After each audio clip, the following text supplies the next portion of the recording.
Direction Dakar, Caps, d'où nous avons donc notre envoyé spécial, évidemment, c'est bien Diba Minimono, mon cher Diba, bonjour.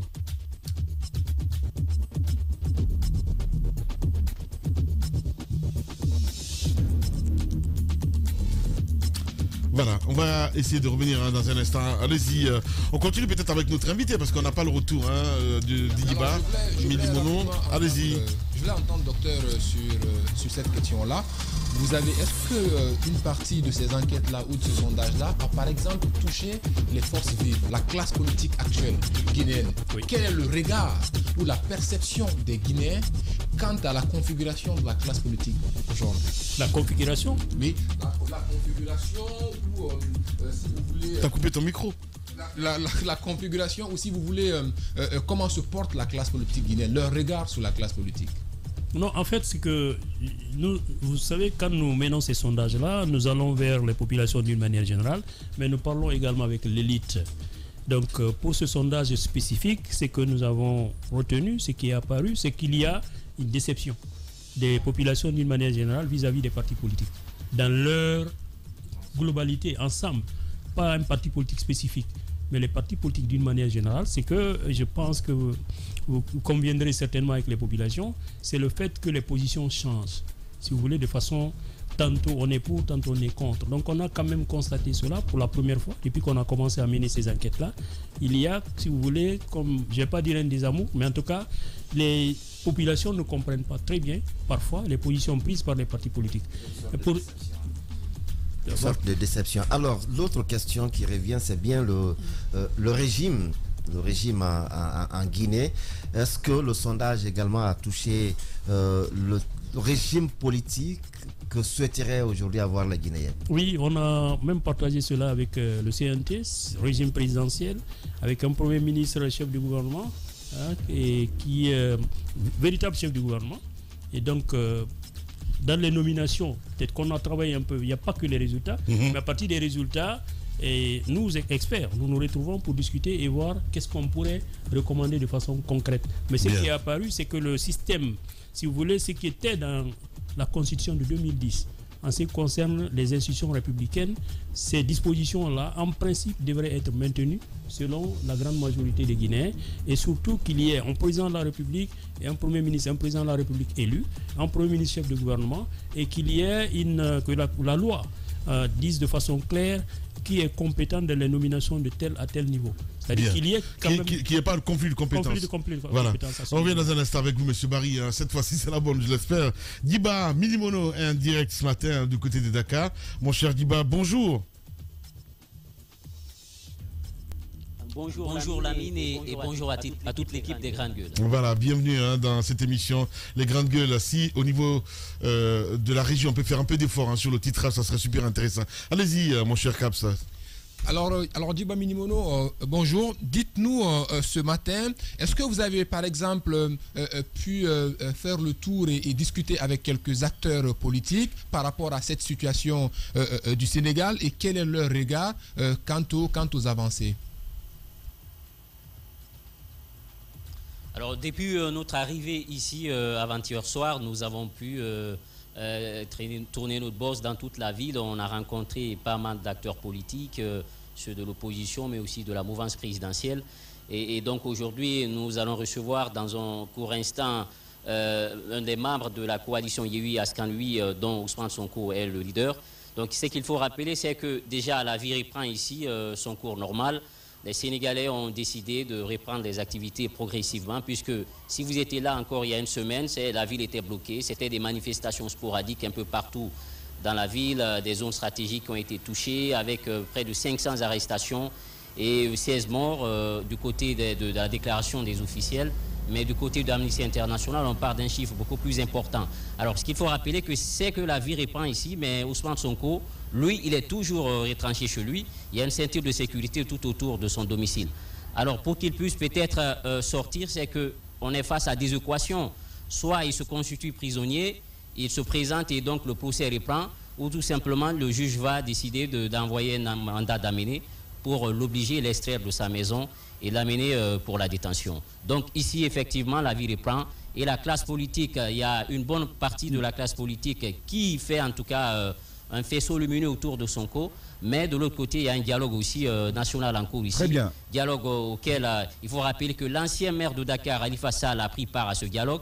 Malgré qu'il soit membre de la coalition d'Ousmane Sonko, il a décidé de participer à ce dialogue, ce qui quand même peut augurer une friction entre les deux hommes parce qu'ils ont tous ratifié une charte de la coalition Yewwi Askan pour dire qu'il fallait éviter tout compromis ou toute compromission avec Macky Sall. Et pour eux, le fait que Khalifa Sall participe à ce dialogue, qui pour eux est un dialogue impopulaire, c'est un petit calcul où on va aménager quelques articles pour permettre soit à Macky Sall de continuer ou tout simplement de préparer notre candidat un nouveau visage pour la présidentielle de 2024. Donc il a décidé de participer à ce dialogue. Il y a aussi Karim Wade qui avait été aussi condamné, vous vous souvenez, au même titre que Khalifa Sall. Son parti aussi participe à ce dialogue-là, mais il faut rappeler qu'il a posé une condition. Parmi les TDR, il estime que pour qu'il puisse continuer à participer au dialogue, il ne veut pas être amnistié, parce que pour lui être amnistié, c'est de reconnaître un peu les charges qui ont été retenues contre lui, c'est de reconnaître qu'il a versé un peu dans l'enrichissement illicite. Donc il demande tout simplement est-ce que son procès soit révisé. Alors est-ce que le pouvoir en place va aller vers une révision du procès de Karim Wade? Grosse question, gros point d'interrogation, mais nous sommes face à un compte à rebours parce que la présidentielle, c'est dans 6 mois, c'est en 2024. Est-ce que dans l'espace de ces 6 mois, on peut faire une révision du procès pour Karim Wade pour lui permettre de participer aux élections? Ou toute autre option, c'est de revoir l'article 30 du Code électoral qui dit que lorsque une personne est condamnée à une peine privative de liberté et donc qui porte atteinte à ses droits civils, ça fait que la personne ne serait pas inscrite sur la liste électorale. Donc les deux hommes, Khalifa Sall, Karim Wade, ne peuvent pas participer aux élections. Maintenant, est-ce que le fait de participer à ce dialogue initié par le gouvernement, cela peut peut-être créer un rapprochement entre le président Macky Sall et ces deux hommes, et peut-être qu'il peut faire quelques arrangements, quelques aménagements dans le code, disons, électoral pour changer l'article 30 pour les permettre de participer aux élections. Beaucoup de questions, Djiba Milimouno, il est vrai. Au passage, très beau choix de décor, le monument de la Renaissance juste derrière vous. Moi, je suis un peu demandeur de détails sur le décor autour de l'habitation de Ousmane Sonko. Vous y êtes depuis hier. Est-ce que vous avez pu y faire un tour, rien qu'en tant qu'observateur, pour nous décrire plus amplement ce matin, avant d'avoir notre invité au bout du fil, ce qui se passe là-bas? C'est quoi le décor aujourd'hui? Est-ce qu'il y a des évolutions entre hier et aujourd'hui dans la situation que vous nous décriviez il y a 24 heures? Alors, il faut rappeler, c'est qu'il y a une légère évolution, puisque l'accalmie est là, mais Sonko, lui, nous sommes passés son domicile. Il y a un imposant dispositif sécuritaire qui est tout autour. Il y a une ceinture de sécurité, parce que beaucoup estiment qu'il faudrait aussi protéger, disons, préserver sa vie, parce que, comme je l'ai dit hier, il s'est mis beaucoup de personnes sur le dos. Donc, tout autour de son domicile, il y a des points de filtrage qui sont là. Donc, il y a des hommes en uniforme qui sont visibles un peu partout. Donc, vous avez un homme qui, aujourd'hui, ne peut pas se déplacer parce que ses alliés parlent aujourd'hui de séquestration purement et simplement de leur leader. On va écouter tout à l'heure M. Dianté qui va revenir un peu sur cette séquestration, comme il l'appelle ici. Donc, Tamba Zakari Milimouno, autour de son domicile, il y a une forte présence des hommes en uniforme. Il y a un imposant dispositif sécuritaire tout autour de sa maison. Maintenant, Macky Sall, pour lui, c'est un statu quo, puisque aujourd'hui, ce qui peut intéresser le gouvernement, c'est de limiter les dégâts avec les casses. Et n'oublie pas aussi que l'université Cheikh Anta Diop, ils se sont attaqués au campus, des archives sont parties en fumée avec des attestations, des bulletins et tout ça. C'est une perte énorme. Donc le gouvernement essaie de limiter les dégâts, sans compter aussi les cas de mort aujourd'hui qui sont mis au devant de la scène. Donc la situation reprend son cours normal. Il y a une accalmie, mais comme je l'ai dit hier encore, le feu continue à couver sous les cendres puisque les questions ne sont pas encore tranchées. Alors, Djiba Milimouno, vous parliez tout à l'heure de ce dialogue social. On sait quand même que c'est aussi un process qui intéresse la communauté sous-régionale. Est-ce que vous avez connaissance de la présence autour de la table, notamment de la CEDEAO ou de l'Union africaine? Voilà, en même temps, si on peut avoir l'invité à côté, ça serait super intéressant, mon cher Djiba Milimouno, avec qui nous allons essayer d'être... Allez-y, Djiba. Oui, tout à fait. C'est un dialogue qui est ouvert, puisque vous vous souvenez, lorsqu'il y a eu les manifestations, même Antonio Guterres avait appelé les acteurs au dialogue. Il leur a dit de regarder dans la même direction. Le Sénégal a un passé en termes de démocratie, donc il faudrait éviter que ce bon élève soit aujourd'hui un mauvais élève qui puisse quand même inspirer les autres. Ça risque d'irradier sur les autres nations aujourd'hui qui sont très fragiles. Effectivement, il y a des partenaires tout autour de cette table de dialogue. Mais ce qu'il faut rappeler, qu'une frange importante de l'opposition a tout simplement décidé de boycotter le dialogue. Pour eux, participer à ce dialogue, c'est de donner un crédit un peu à la démarche de Macky Sall, qui pourrait brandir ça devant la communauté internationale pour dire, voilà, telle ou telle personne a pu prendre part à ce dialogue. Donc, les cartes sénégalais, l'opposition, la mouvance regardent dans la même direction. Donc, beaucoup ont estimé que vouloir participer, c'était de cautionner un peu ce projet, disons, ambitieux, mais aussi ce projet que beaucoup aujourd'hui qualifient de projet suicidaire, cette question de troisième mandat. Voilà. Donc on va recevoir M. Dianté avec nous. Vous pouvez nous rejoindre, s'il vous plaît. Voilà. M. Dianté, installez-vous là. Voilà. Il faut le rappeler, qui est membre de la coalition de l'opposition. Mamadou Dianté en direct avec nous. Allez-y. Allez-y, Diba. Voilà. M. Dianté, bonjour. Bonjour, Diba. Oui. Merci de nous rejoindre sur ce plateau pour cette émission. Voilà, nous sommes en direct. Voilà, on va revenir dans un instant évidemment de ce côté. Alors Lamine, on va marquer une courte pause. Voilà. Le temps de revenir évidemment dans un instant, mon cher Diba, et voilà, de voir plus clair tout ce qui se passe de ce côté évidemment, du côté de Dakar évidemment, avec Diba Milimono, voilà, qui est sur place en direct sur Espace TV et sur Radio Espace. Allez-y Tamba, qu'est-ce que vous voulez dire exactement? Non, moi, voilà. On demande les autorisations, voilà, c'est un peu ça. Mais on a justement la démarche. Régularisé, elle est en cours. Voilà, on va voir tout ça au plus clair dans un instant. Le temps peut-être d'en finir, enfin, de continuer avec M. Barry. Voilà. Qui s'est aussi intéressé, vous parliez de la question des femmes. Sur quel pan de la vie des femmes vous vous êtes intéressé et quels résultats vous avez pu obtenir, M. Barry? Oui, merci bien. Nous sommes intéressés. Allez, le micro n'est pas activé. Le micro. Voilà. Merci donc. Je disais que nous nous sommes également intéressés aux questions liées aux droits des femmes. Et ce que nous avons constaté, c'est que, par exemple, pour ce qui concerne le foncier, vous avez pratiquement, je crois, 60-70% des Guinéens qui disent que, d'une manière générale, les dames, nos sœurs, ont du mal à avoir accès au foncier. Donc, l'accès au foncier est un véritable challenge pour les femmes guinéennes. Et l'autre résultat qu'on a aussi trouvé, c'est que ce qui nous a étonné d'ailleurs, c'est que 20% des femmes nous ont déclaré que quand elles produisent des revenus, que ce soit des revenus salariaux ou en tout cas d'autres types de revenus, elles sont obligées de mettre l'argent à la disposition de leur époux ou de leur mari. Ah ouais? Oui, c'est quand même étonnant. 20%. Incroyable. 20% des femmes, oui. Et je pense qu'à ce niveau-là, je ne sais pas ce qui devrait être fait, mais il faut des actions concrètes parce qu'une femme, quand elle travaille, ses revenus sont à elle, en principe. Vous avez, j'ai parlé déjà de la question du foncier, là, où quel est l'échantillon de femmes qui se retrouvent dedans? Des intellectuels, des artisans, des maraîchères? Comment ça se passe? Vous savez, quand on fait un sondage, on s'adresse à la population d'une manière générale. Et donc, vous avez l'échantillon, la moitié, c'est des femmes. La moitié de l'échantillon, c'est des femmes.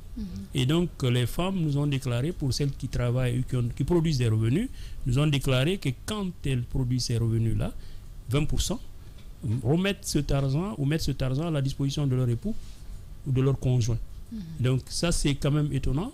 L'autre résultat dont je parlais, c'était l'accès au foncier. Et vous avez les disparités en termes d'éducation. Vous avez, d'après les enquêtes, les sondages que nous avons maintenant, nous nous rendons compte qu'il y a du gâchis. Il y a du gâchis dans la scolarisation, dans le système éducatif guinéen. Parce qu'au finish, vous avez 20% des garçons scolarisés au primaire qui arrivent, disons, au niveau postsecondaire. Donc, que ce soit à l'université ou en tout cas une formation professionnelle, après le lycée, 20% des garçons.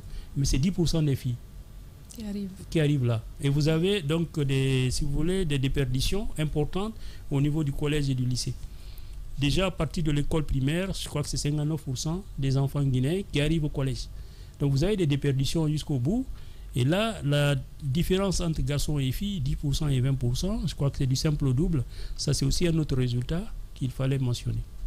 Alors ce type d'information est disponible. Ce n'est pas un sondage qui révèle cela. Je pense qu'au niveau de l'enseignement, du dispositif institutionnel même, on peut relever ce type de progression, d'oscillation entre le moment où on est scolarisé et le moment où on quitte l'école. Mais moi, ma préoccupation, est-ce que, par exemple, l'enquête questionne la qualité du service? Oui. Qu'est-ce que vous trouvez, par exemple, dans le domaine de l'éducation, dans le domaine de la santé?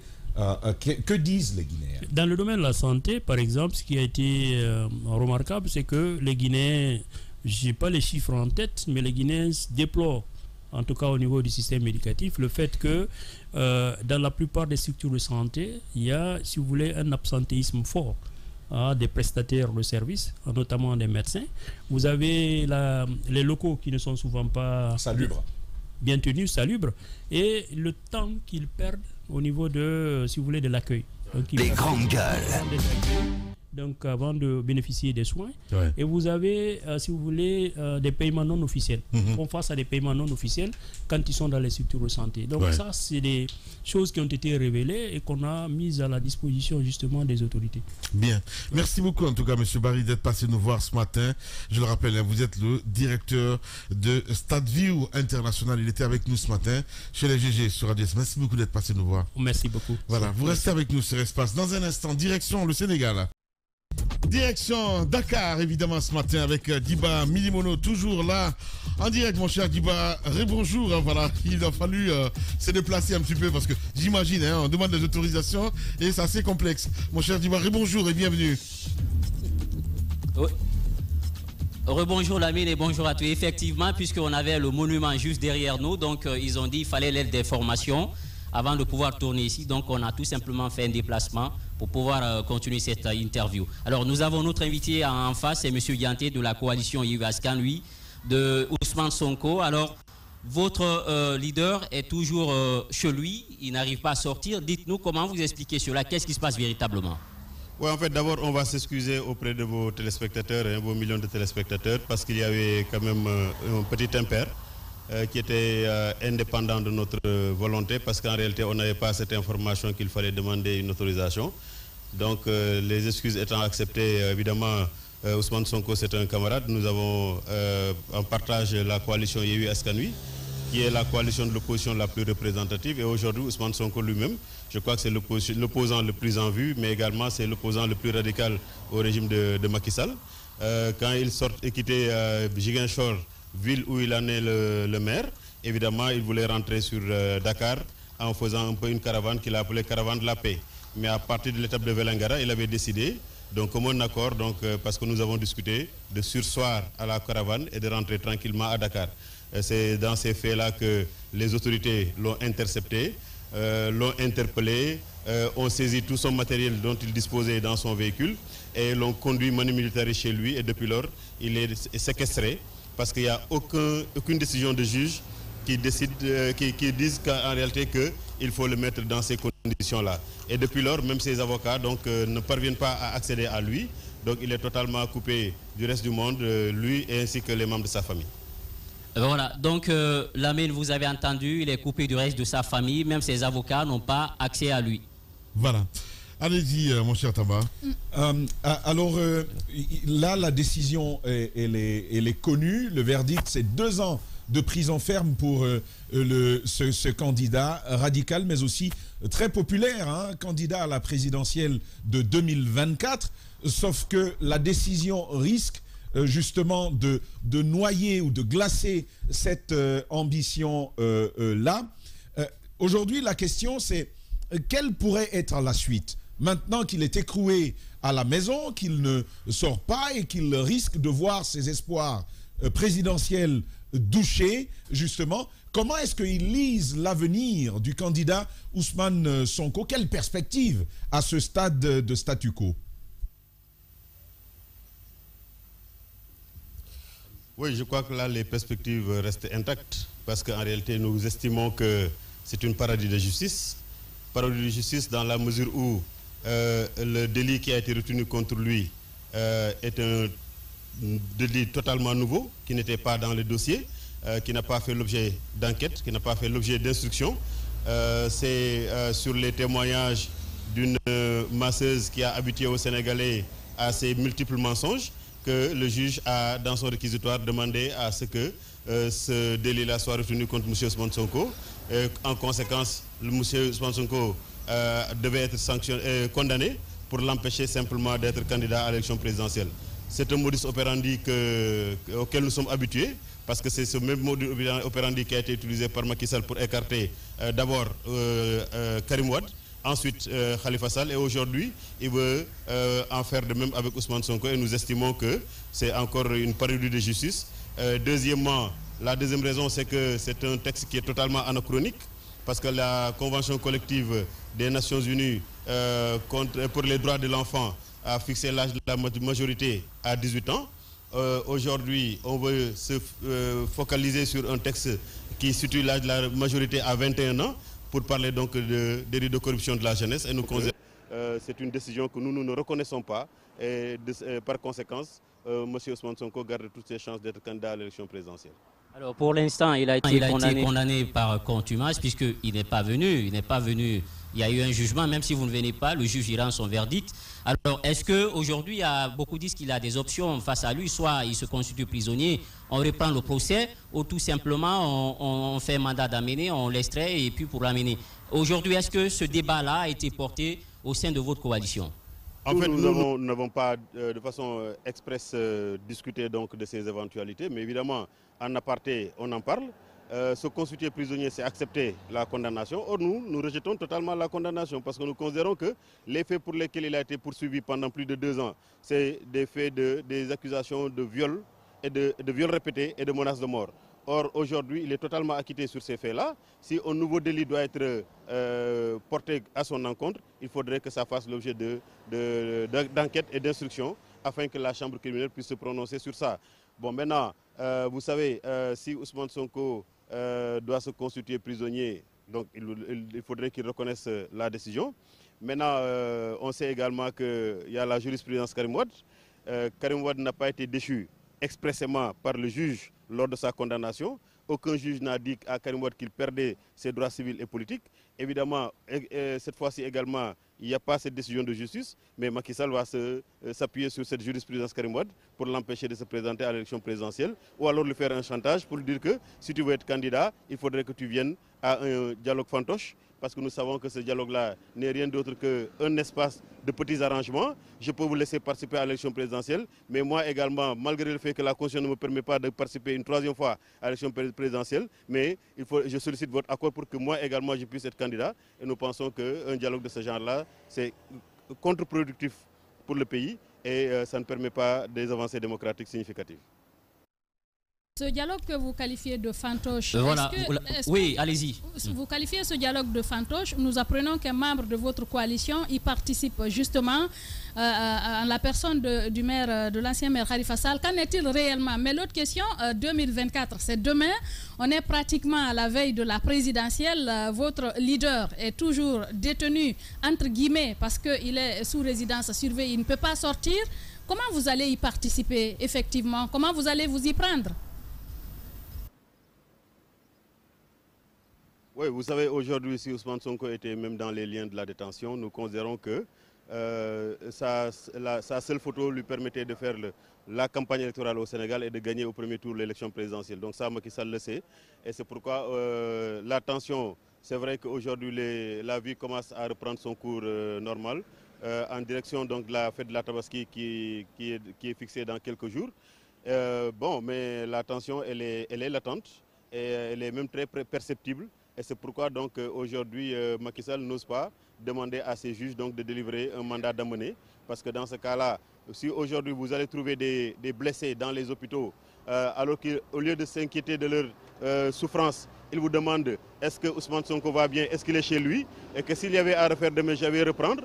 Vous allez rendre visite aux détenus dans les prisons ou dans les commissariats. Ils vous disent est-ce que Ousmane Sonko est bien chez lui. Donc vous comprenez donc la détermination de cette jeunesse et par conséquent la détermination du peuple à porter Ousmane Sonko comme candidat d'abord à l'élection présidentielle et à gagner. Maintenant, le dialogue est un dialogue fantoche parce qu'en réalité, on sait qu'il y a deux objectifs visés par le dialogue. Soit légaliser une troisième candidature inconstitutionnelle de Macky Sall à l'élection présidentielle, ou alors lui permettre de reporter l'élection de 2 ans afin que dans son camp-là, on puisse trouver un nouveau candidat. Et ça, nous considérons que ce n'est pas possible. On est à environ 8 mois de l'élection présidentielle. Le dialogue va prendre fin, d'après Macky Sall, le 25 juin. On sera donc à 7 mois de l'élection présidentielle. Et on connaît également ce que dit la CEDEAO, c'est qu'à moins de 6 mois d'une élection quelconque, on n'a pas besoin de toucher aux dispositions qui vont organiser les élections ou en tout cas l'élection présidentielle. Donc on va vers évidemment un report d'élection présidentielle qui va également provoquer des manifestations parce que le peuple ne sera pas d'accord pour un report, ou bien alors ils vont aller dans le sens donc de lui permettre de se présenter en 2024. Maintenant, pour ce qui concerne le monsieur dont vous parlez, c'est vrai qu'on a cheminé ensemble dans le cadre de la coalition Yewwi Askan Wi, mais en allant au dialogue, évidemment la coalition n'a pas été saisie, la coalition n'a pas été informée, et lorsqu'on l'a vu à l'ouverture donc du dialogue le 30 mai, évidemment, notre devoir était donc de lui rappeler les dispositions pertinentes de notre charte que nous avons tous librement signées, en lui disant qu'on avait demandé à ce que tous les membres s'abstiennent de compromis ou de compromission de façon individuelle avec le régime de Macky Sall. Et si d'aventure on va vers un compromis ou une compromission avec le régime de Macky Sall, la coalition se réserve le droit de tirer toutes les conséquences de droit pour tous les gens qui auraient quand même transgressé ces dispositions-là. Yante, il faut le rappeler, un membre de la coalition de l'opposition du côté du Sénégal, évidemment, spécial Dakar en direct ce matin. Allez-y, Daouda Mohamed Kamara. Oui, et l'autre question, monsieur Dianté, c'est bien cette possibilité ou non de rallonge de 2 ans pour Macky Sall afin de pouvoir donner une ouverture à Ousmane Sonko. Quelle pourrait être votre réaction à cette possibilité ou non? La deuxième question, parlant de ces violences qui surviennent, il y a tout le temps le nom ou le concept de nervi qui revient. Quelles dispositions vous prenez aujourd'hui ou comment vous faites face à cette question de nervi? Oui, aujourd'hui, les 2 ans, cette rallonge, aujourd'hui, c'est quoi votre avis dessus? Mais aussi les manifestations avec ces familles qui sont endeuillées. Avec les familles qui sont endeuillées avec les... Oui, en fait, il faut dire que d'abord, je vais commencer par les familles endeuillées. Évidemment, nous Oui. Nervi, okay, pas les familles endeuillées, mais les nervis. Pieusement devant la mémoire des rues, dont on ne connaît pas encore le nombre. Officiellement, il parle de 16 morts. Amnesty International a dressé une liste qui établit clairement qu'il s'agit de 23 morts identifiés. Au niveau du parti de Ousmane Sonko, ils ont parlé de 30 morts avec 26 déjà identifiés et 4 non identifiés. Et nous savons qu'aujourd'hui, il y a des blessés qui continuent de mourir. Nous avons découvert tout récemment des dépouilles sur la plage alors qu'on ne nous a pas signalé de cas de noyade. Donc voilà un peu la situation dans laquelle nous nous trouvons. Et évidemment, les familles que nous pouvons visiter, nous sommes en train de les visiter. Et notre objectif, c'est que d'ici quelques jours, on parvient à faire le tour de toutes ces familles-là. Et les familles ont parfaitement compris que leurs enfants ont été tués par les forces de défense et de sécurité. En tout cas, d'éléments qui se sont infiltrés parmi les forces de défense et de sécurité pour faire la sale besogne sous l'œil bienveillant donc, de ces forces de défense et de sécurité. La possibilité aujourd'hui de cette rallonge de 2 ans pour Macky Sall. Mais ça veut dire que la possibilité de report de l'élection présidentielle doit obéir simplement à des conditions particulières. Justement, d'accord, allez-y. La possibilité de report de l'élection présidentielle doit obéir à des conditions particulières. Soit il y a une instabilité qui ne permet pas l'organisation de l'élection présidentielle, ou bien alors on est en situation de guerre. Or aujourd'hui, même si la tension elle est très vive, Mais évidemment, on sait qu'il n'y a ni instabilité ni situation de guerre. Donc le peuple n'acceptera pas qu'il y ait un report. Et ce n'est pas un petit dialogue impopulaire parce qu'aujourd'hui, il faut dire quoi? L'opposition la plus représentative n'a pas pris part au dialogue. Des anciens collaborateurs de Macky Sall tels que Abdoul Mbaye, Mimi Touré, Mary Teuw Niane et autres n'ont pas participé à ce dialogue-là. Donc aujourd'hui, c'est la coalition de Macky Sall qui est Benno Bokk Yakaar qui a été élargie à 1 ou 2 personnes pour faire donc ce dialogue-là. Donc en réalité, ça aurait pu se tenir dans le siège de Benno Bokk Yakaar. Et nous considérons que ce n'est pas un dialogue national, c'est le dialogue de Macky Sall. Alors, pour ceux qui sont en train de suivre, et il y a eu Askan Oui, c'est cette coalition de Ousmane Sonko avec M. Yanti qui est avec nous ici. C'est comme à la Guinée, à l'écouter, Lamine, vous comprendrez avec moi, certainement vous allez sourire, c'est comme le scénario guinéen, l'opposition, cette frange de l'opposition assez importante qui dit ne pas participer au dialogue. L'Afrique, un peu, c'est partout, en fait, il y a des similitudes par rapport aux crises. Donc il a dit, on est dans une période ni paix, ni guerre, mais aujourd'hui, les gens sont résolus quand même à sortir, à reprendre la vie. Mais comme j'ai dit, on a différé les crises et Sonko continue à rester chez lui. Dans cette question, nous écoutons M. Dianté sur la situation des victimes des manifestations. Pour eux, ce sont les forces de l'ordre ou en tout cas d'agents infiltrés, donc d'agents en accointance avec eux. Mais vous avez certainement entendu la CEDEAO sur les violences survenues au Sénégal. Ils ont dénoncé que les forces de l'ordre aient fait l'objet de ciblage de la part des manifestants. Mieux, le président en exercice de l'institution, dernièrement, a affirmé que les forces de défense et de sécurité au Sénégal étaient républicaines et qu'elles ne pouvaient pas être à l'origine de violences. Comment est-ce qu'ils réagissent à ça et en tant qu'acteurs politiques? Est-ce qu'ils ne se sentent pas seuls dans ce combat face à Macky Sall, d'autant plus que Mbalo affirmait qu'il trouverait entre eux un terrain d'entente. On laissait donc à eux le soin de s'entendre. Est-ce qu'ils ne se sentent pas seuls dans ce combat? Voilà, le temps de marquer un top et puis on revient évidemment. Il l'a fait exprès, je le connais très bien ce garçon-là. Une petite prolongation s'oppose.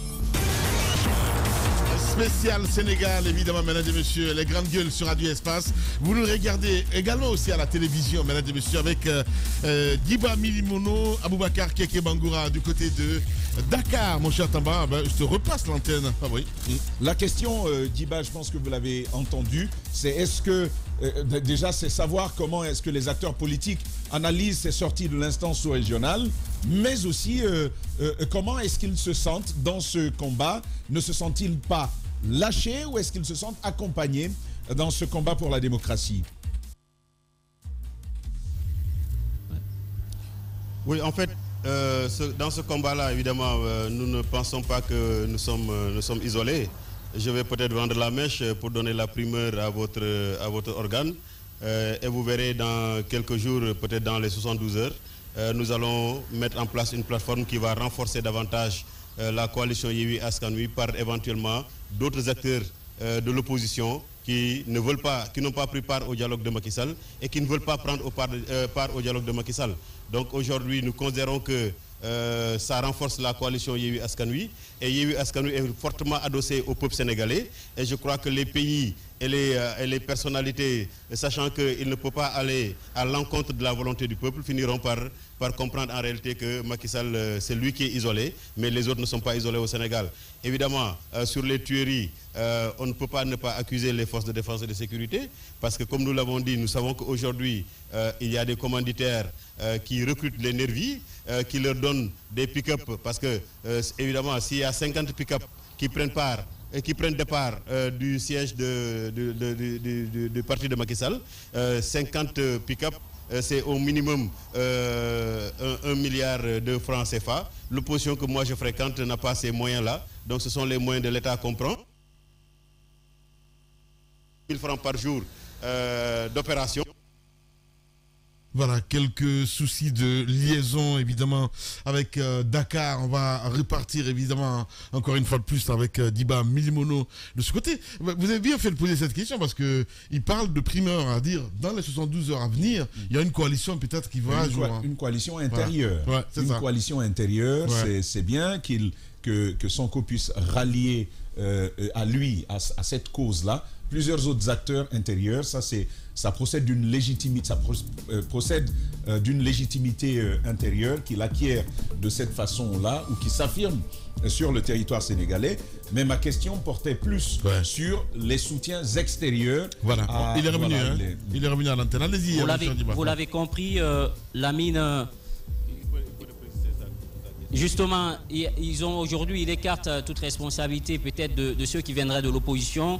Pour lui, ce qui s'est passé, on ne peut pas décliner la responsabilité des hommes en uniforme ici, et que vous l'avez compris vous-même que dans 72 heures, il y aura la formation de nouvelles coalitions qui va venir encore grossir les rangs du mouvement de la coalition Yehu Askan, et qui aujourd'hui est en train quand même, il faut le dire, lorsque vous êtes au Sénégal ici, vous rendez compte de la popularité de l'homme. C'est pourquoi beaucoup disent que s'il arrivait à participer à l'élection présidentielle de 2024, dès le premier tour, il pourrait remporter ces élections haut les mains. Et donc cela pourrait aussi amener le pouvoir en place à se dire il faut qu'on aille vers le scénario tous contre un pour empêcher Ousmane Sonko d'arriver au pouvoir. Parce que son arrivée au pouvoir symbolise deux choses. Premièrement, c'est la fin d'une ère pour la classe politique vieillissante parce que lui, il a 48 ans.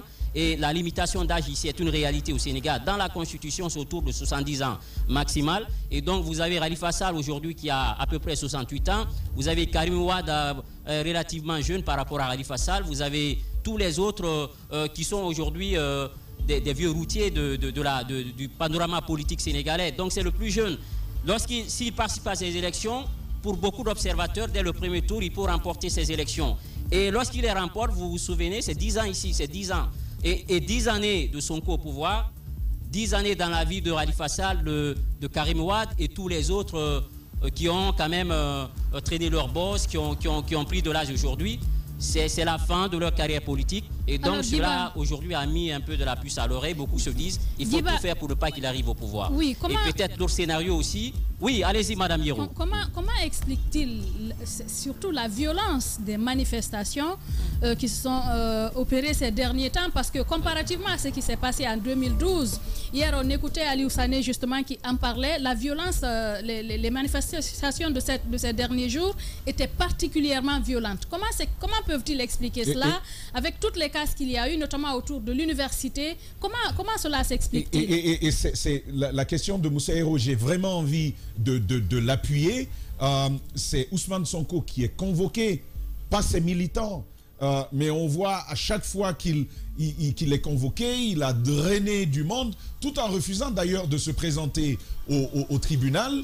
Mais plus tard, est-ce que pour eux ça fait sens que des militants sortent ainsi des rues? On a vu les images, ce n'était pas reluisant. Certes, il y a des cas de mort à condamner, mais s'en prendre aux universités, aux biens privés, est-ce que c'est cela manifesté à la sénégalaise?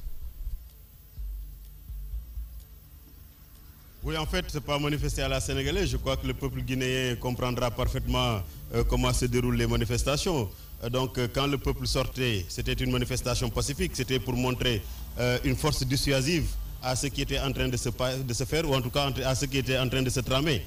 Alors maintenant, vous ne pouvez pas sortir pacifiquement, les mains vides, vous voulez faire une manifestation pour montrer votre colère et que vous voyez des gens non seulement vous gazer, mais ne se limitent pas à vous gazer, et vous voyez des compagnons avec lesquels vous êtes tombés sous les balles des autres. Évidemment, ça crée une révolte. Et je crois qu'au départ, on est parti d'une manifestation totalement pacifique, et après, il y a une révolte qui s'en est emparée, compte tenu également du fait qu'à cause des mauvaises politiques depuis 12 ans quand même, aujourd'hui le peuple sénégalais est en train de souffrir le martyre.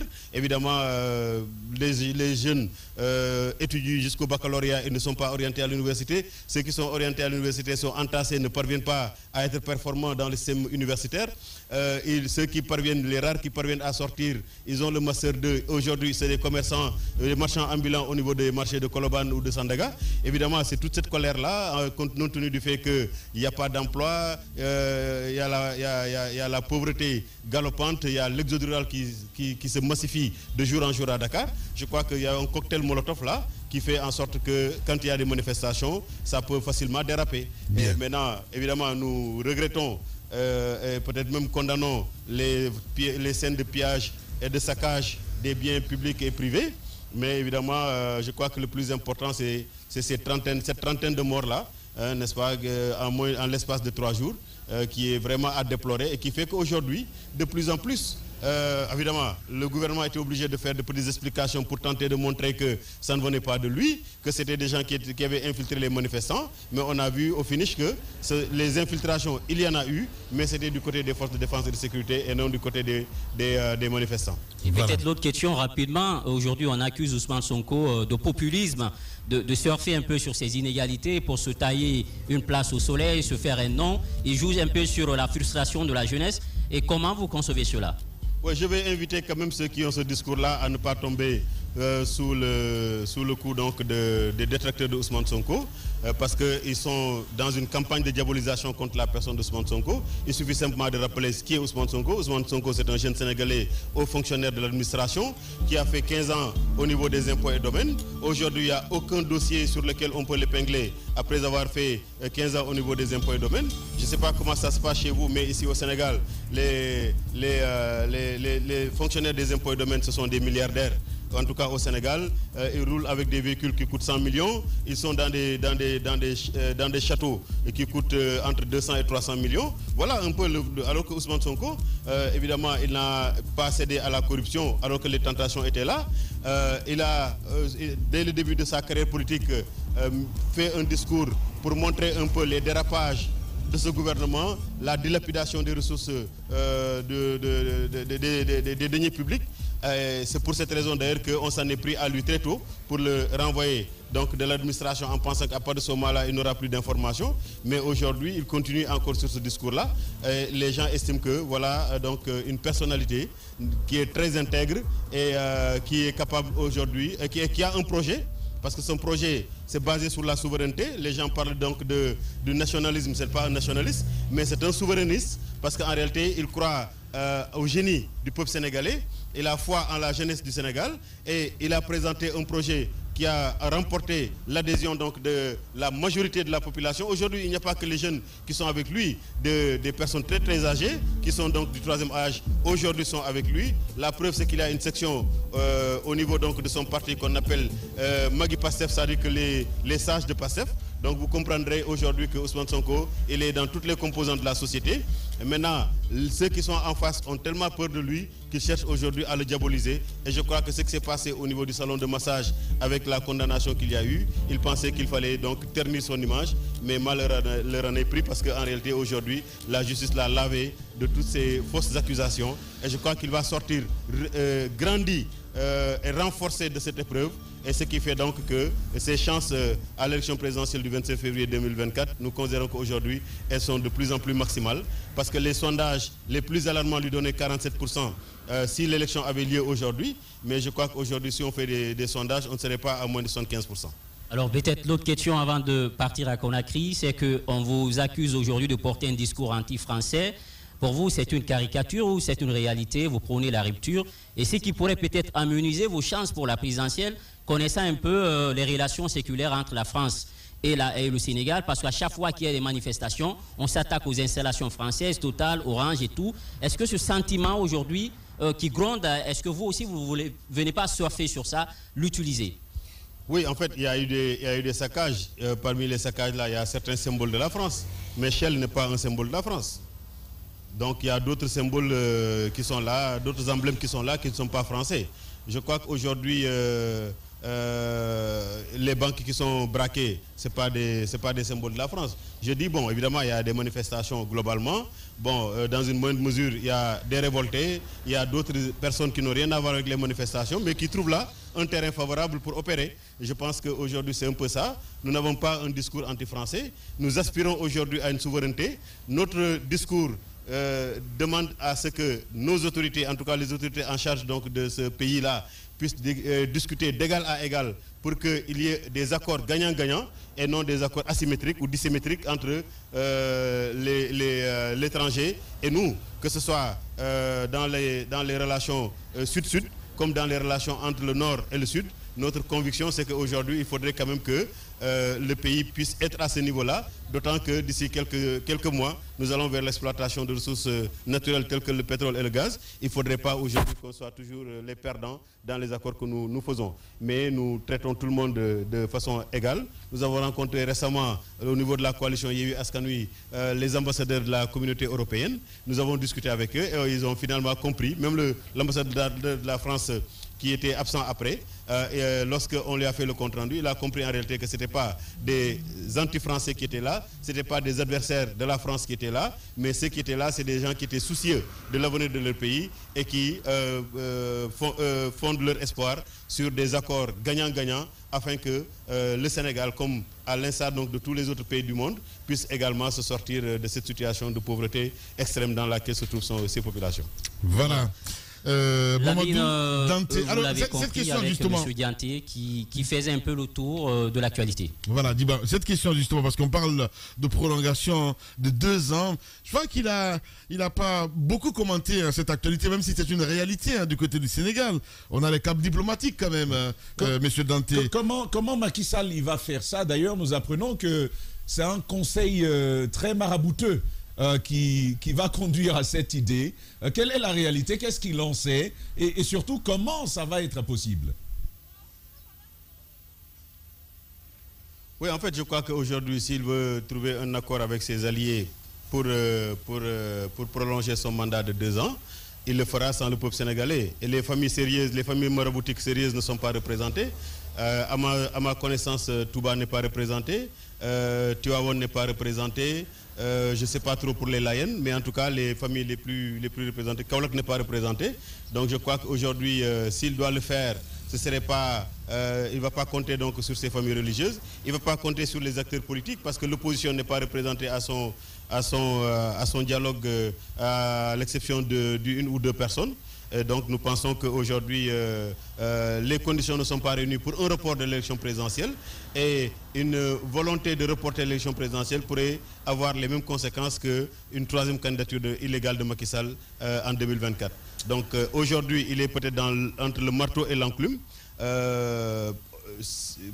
Convoquer un dialogue sur tous les sujets à moins de 8 mois de l'élection présidentielle. Et si les conclusions du dialogue étaient sorties, évidemment, il n'a pas le temps de les appliquer. C'est ce qui laisse croire la plupart du peuple sénégalais à dire qu'il a une volonté de se représenter à partir de 2024 parce qu'il aura convoqué un dialogue qui va donner ses livrables le 25 mai d'après lui. Et c'est pourquoi donc, nous pensons qu'aujourd'hui, ce dialogue-là, il n'est pas représentatif du peuple sénégalais. Donc ne peut pas prendre des décisions qui vont engager l'avenir du Sénégal, mais également ce dialogue-là ne peut pas demander un report de l'élection présidentielle parce que les conditions ne sont pas réunies pour un report de l'élection présidentielle. Nous restons convaincus que, conformément au décret que lui-même il a pris, l'élection présidentielle au Sénégal aura lieu le 25 février 2024. Maintenant, sur le processus électoral et sur l'organisateur de ces élections-là, il faudrait qu'on discute. Le dialogue qui est appelé par la CEDEAO, ce n'est pas son soi-disant dialogue. Ce que la CEDEAO voudrait, c'est que les protagonistes, les véritables protagonistes, se mettent autour d'une table pour éviter donc des situations de violence au Sénégal. Et les principaux protagonistes aujourd'hui, c'est Macky Sall et Ousmane Sonko et pas quelqu'un d'autre. Bien. Merci beaucoup, mon cher Diba. Merci en tout cas pour... Allez-y. Peut-être un mot, Lamine, avant de vous laisser partir.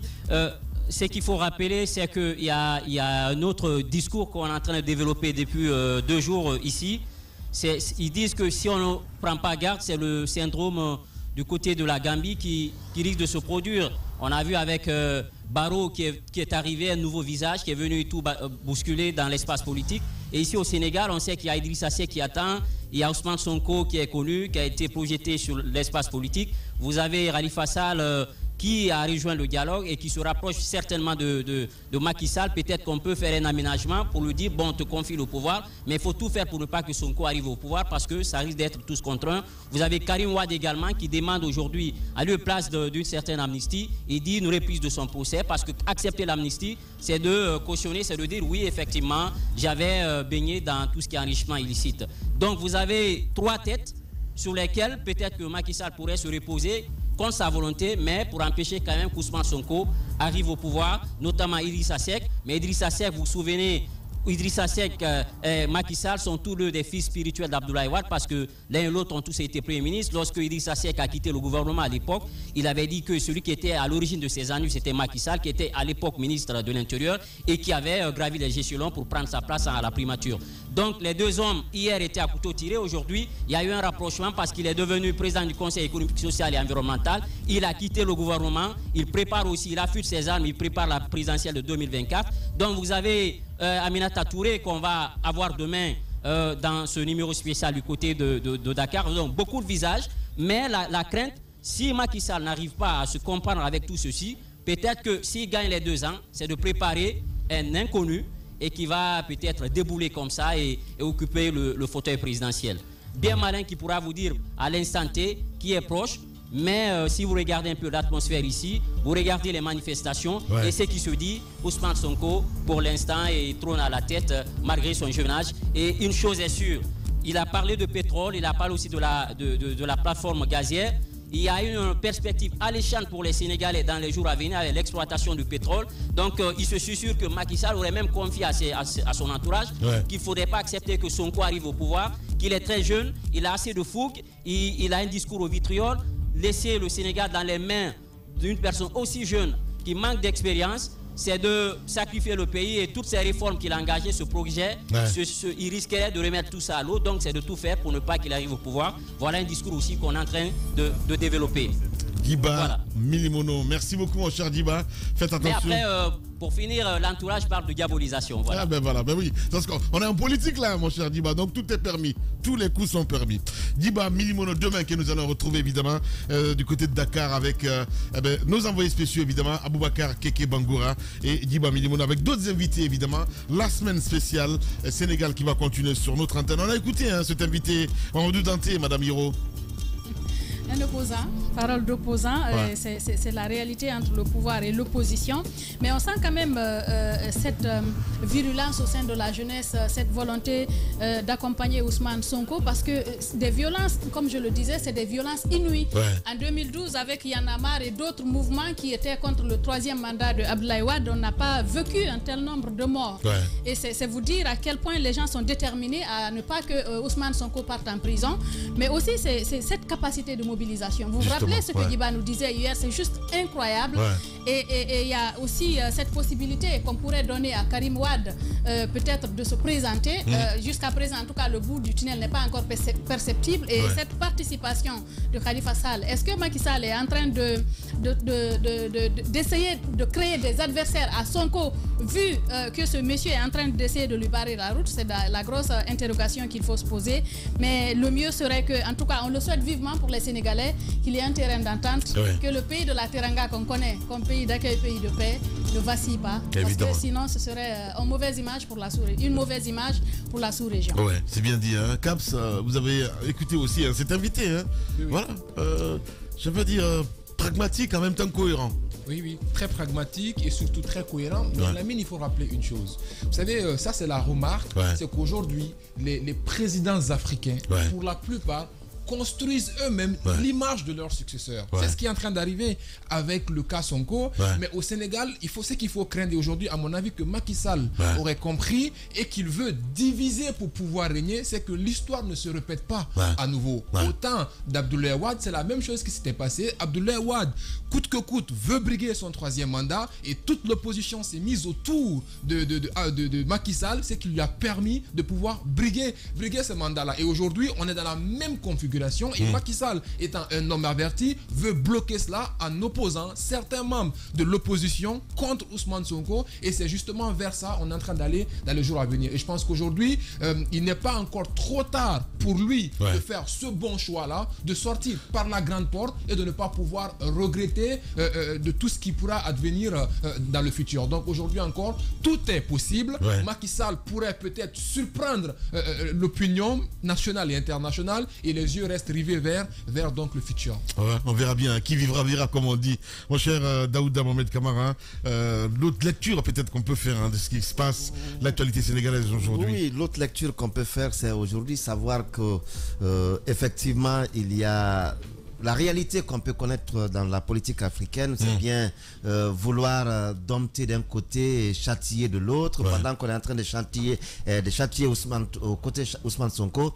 Au même moment, on est en train de dompter progressivement Khalifa Sall et puis Karim Wade. Qu'est-ce que tout cela pourrait donner à l'avenir? On attend bien de le savoir, mais comme ils ont insisté d'ailleurs, accepter aujourd'hui aller à l'amnistie, c'est accepter ou assumer les accusations comme pour dire qu'on est responsable. Et ça, je pense que c'est pas la bonne pioche. Allez-y, mon cher Taba. Oui, rapidement, première chose, je note que ce verdict qui condamne Ousmane Sonko à 2 ans de prison ferme, en vérité, pour moi, c'est un verdict qui le blanchit. On l'a poursuivi pour viol, on l'a poursuivi pour menace de mort, on le condamne pour corruption de mineurs, de la jeunesse. C'est un verdict qui le blanchit. Désormais, on sait qu'il n'en était rien. Après, on peut faire ce que l'on veut, mais ce qui se passe est bien connu.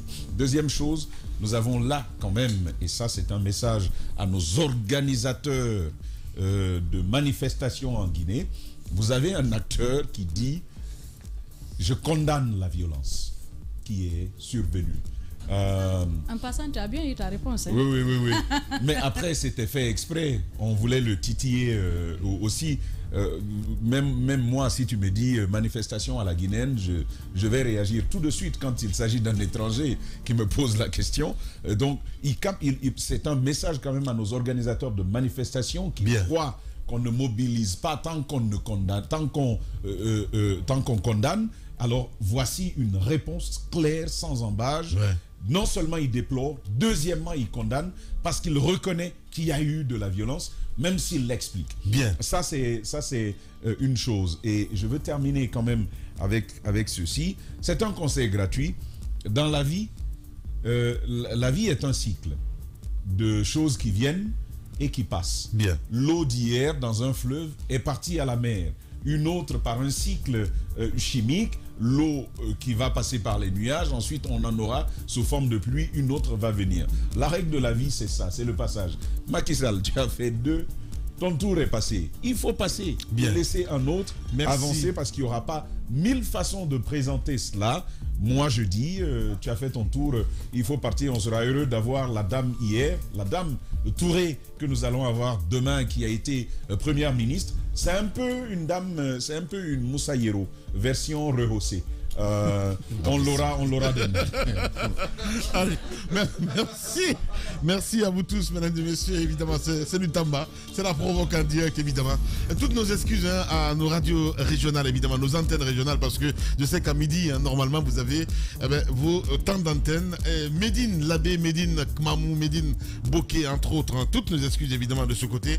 Amadou Sow était là pour la réalisation de cette émission. Demain, exceptionnellement, on va se retrouver, parce que c'est l'avant-dernière semaine avant les grandes vacances sur Radio Espace. Grand merci à toute l'équipe technique ici à la régie avec la reine, évidemment, Mafata Sano, notre Mafata Sano, la reine. Merci à Lamine Sidibé qui va se marier là aussi, bientôt, Lamine Sidibé. Et bien voilà, les mariages à Espace, c'est dingue. Allez, grand merci à vous tous, mesdames et messieurs, à suivre un peu de musique à 13h, la grande famille sur Radio Espace. Et puis, sinon, sur Espace TV, les programmes continuent. Vous allez retrouver Bad avec son équipe pour la diffusion, la rediffusion du Plus Lion de Morning. Sinon, sur Radio Espace en direct à 15h, c'est Kernoma Duba que vous allez retrouver avec les informés, avec toute son équipe. Je les appelle les têtes brûlées. Prenez soin de vous. À demain.